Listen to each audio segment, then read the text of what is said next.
Hey, what's up mga bro? Ito meron naman tayong share TCL. So ito yung model nya 55PM 55 inches. So plug in natin. Yan. So yun, on na natin, wala tayong remote. So yan, may guhit siya mga bro.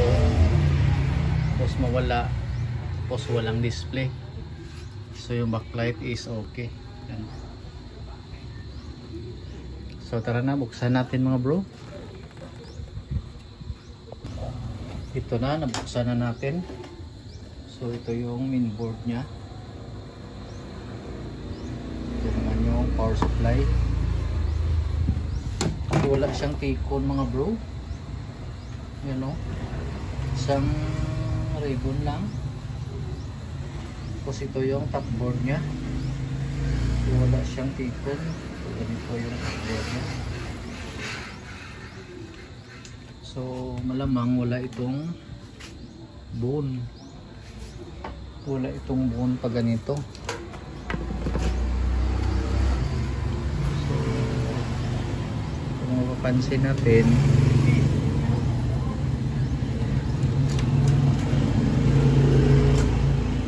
meron siyang mga nakasulat na signal.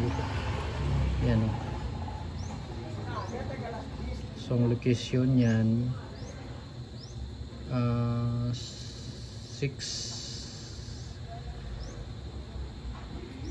7. So ito yan. Ito yung location nya. Yan o. So 8 tsaka sa ilalim ito rin.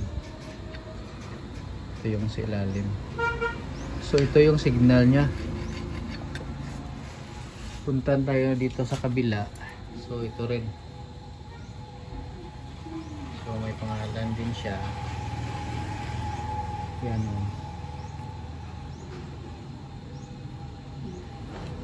Tapos ito rin yung itong bilog-bilog na to. Ito yung unang signal nya. Ito. So ang gagawin natin dito mga bro, wala siyang tikon. Ang gagawin natin is subukan nating mag cutting dito. So cutting method ang gagawin natin dito. Wala din siyang mga resistor. So dito tayo mag-umpisa. Ito yung bone nya mga bro. Malamang wala itong bone. Yung DC-DC IC nya. So pause muna natin, i-set up natin yung ano natin, camera. Ang gagawin natin dito is mag voltage check tayo. Set natin sa DC. Yan. So plug in. On.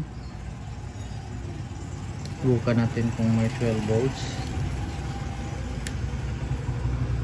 12 sa fuse, so mayroong 12. Diretso na tayo sa bone. Ito yung bone.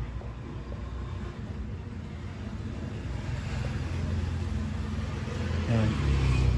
So walang bone. So next steps natin gagawin mga bro, subukan natin mag-cut dito itong signal na to sa dulo. Ito yung ika-cut natin, no? So ilan ba? Ito yung ginawa natin. Okay. So first attempt, nag-cutting tayo dito mga bro. Hindi na natin binidyohan. Nag-cutting tayo dito, walang nangyari. Tapos lumipat tayo dito sa kabila. Ito. Yan, kinat natin yan. Nung kinat natin yan dito, hanggang dito lang, yung signal ang kinat natin yan. Hindi pa rin lumabas yung BO natin, yung BGH. Tapos ito, nag-cut na naman tayo papunta rito, lumabas. So ang ginawa natin, so dinugtong naman natin. So ito na, hindi na natin binidyohan tong pagdugtong kasi sobrang liit. Tapos ngayon may display na ito. Testing natin. So plug in natin.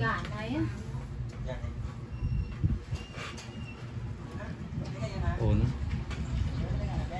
So yan, nag-backlight. So mayroon na siyang display mga bro. So ang na-notice lang natin dito, pag mayroon pa siyang parang hambar sa bandang taas pag naka-star yung unit. Yan o, mayroon na siyang display. Hintayin lang natin na mag-display yung ano niya.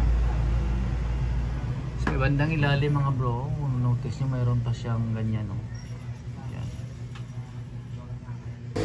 So tuloy tayo mga bro. So ito yung ginawa natin. Inubos na talaga natin yung, pinutol na natin lahat yun mga bro. Yan. So dyan natin siya napatino, inubos natin. So dito yan o, pagkadugtong natin kasi sobrang liit, pero ayos naman yan, wala naman yung shorted. So dyan natin siya napatino. Yan. So yan siya mga bro. So clear yung ano niya, screen. Yan. Hirap pag ganito na walang timing control. So mano-mano. So hanggang dito na lang mga bro. Sana meron kayong konting learning sa ganitong problema na wala siyang take on board, diretsuhan lang. So pang hula-hula talaga yung pag-execute, mano-mano, di kagaya ng may take on. Ma-distinguish agad natin kung saan tayo mag-concentrate sa pag-troubleshoot, sa left ba or sa right. So maraming salamat sa panonood mga bro. Hanggang dito na lang. God bless.